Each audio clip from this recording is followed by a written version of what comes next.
For some reasons diwani ameondoka hapa katikati hapo. Na haondoki yeye, na walio chini yake wote wanaondoka. Tumekaa kidogo, akaja mwingine pale. Na wasema hawa kwa sababu hawa they are public figures. Wanachaguliwa, sio siri hawa. Akaja mwingine hapo katikati sasa, ambaye akaja na yeye, nafikiri alikuwa anaitwa Masori.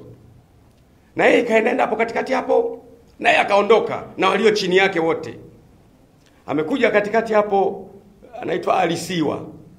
Alisiwa naye amekaa muda kidogo, na yeye akaondoka na walio chini yake. Amekuja huyu tulionao sasa hivi, ndugu yangu, rafiki yangu Suleiman Mombo. Ndio tuko naye. Sasa unaweza kujiuliza, ndani ya miaka mitatu hao wote wanaondoka, aliye chini yake na aliye chini yake na aliye chini yake na aliye chini yake, wamekosea nini? Kwa lazima tujifunze kwamba nchi ili iwe imara, iwe na vyombo vinavyobaki constant, viwe mbali na pressure ya wanasiasa. Narudia tena. For we to have a precious country and a protected country, tunatakiwa kuwa na government apparatus, vyombo vya serikali ambavyo wenyewe vinasimama kama vyombo. Vikiliona jambo ambalo ni hatarishi kwa nchi, vinasema hapana. Na hapana yao haileti wakadhulika na familia zao.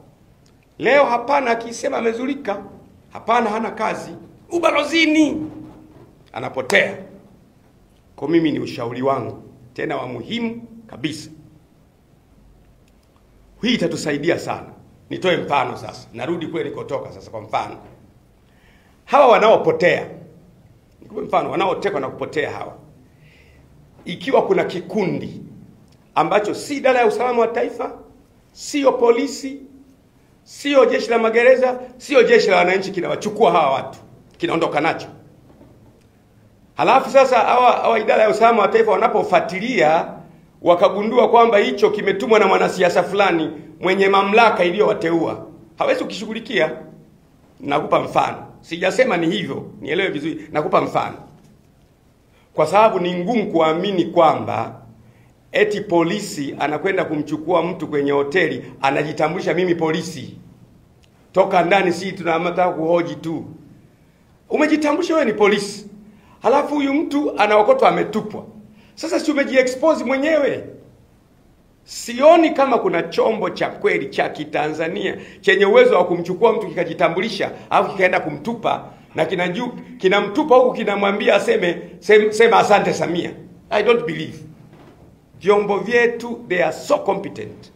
Vijana wa idara ya usalama ni competent, polisi wetu ni competent, jeshi la wananchi ni competent, magereza ni competent. Ila mimi nahisi navyoona kunaweza kuwa na vikundi vya watu vinavyofanya hii kazi. Na kama vikundi hivyo ikatokea vikundi vile, kwa mfano nika kikundi fulani, lakini aliye nyuma yake pengine ni yule kiongozi anayewateua hawa watu wa idara ya usalama taifa, wakifuatilia tumekukamata, nyamaza, itabidi anyamaze. Asiponyamaza, nje ya kazi. Hawa polisi wakifuatilia, wakagundua sio sisi, nika kikundi fulani, wakikataa kunyamaza, nje ya kazi. Maana yake hatutakuwa na nchi. Ni lazima hawa wakuu wa vyombo tuwalinde ili waweze kusimamia nchi yetu sawa sawa, tuwe na future iliyojaa baraka. Na pia damu kumwagia katika nchi ni laana pia. Tunaiingiza nchi yetu kwenye laana. Nitoe mfano. Mimi natoa mifano ya kueleweka. Mfano kama huu, nikupe mfano kama huu. Na rafiki yangu mtoto wa Mama Samia Suluhu Hassan anaitwa Abduli. Rafiki yangu nampenda na mheshimu.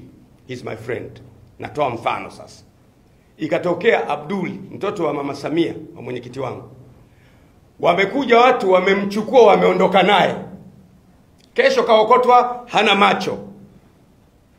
Unachukuliwa kwenye basi na watu wanaona, kesho unaokotwa huna macho. Sasa how do you feel?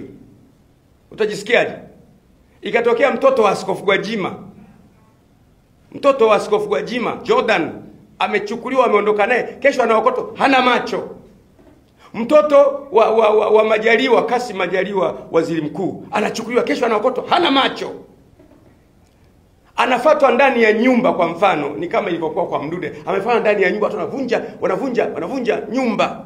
Mke wake anaona mume wake anavuliwa, anapigwa si nyundo au nini. Halafu baada ya siku unaona michirizi ya damu ameondoka hivyo. Ni mtoto wa nani huyo? Ni mtoto wa Wambura IGP. Ni mtoto wa DJIS. Ni mtoto wa mkuu wa jeshi la wananchi. Hivi kweli inawezekana hivyo? Haiwezekani.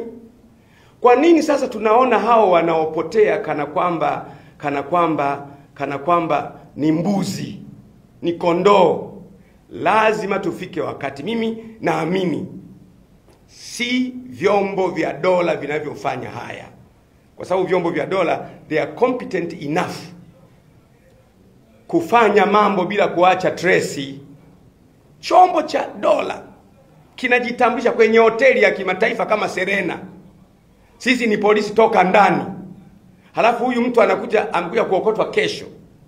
Huyu dada wa Kiganda huyu Agata Atuhaire anasema, nimeona kwenye YouTube, hata amevuliwa nguo zote.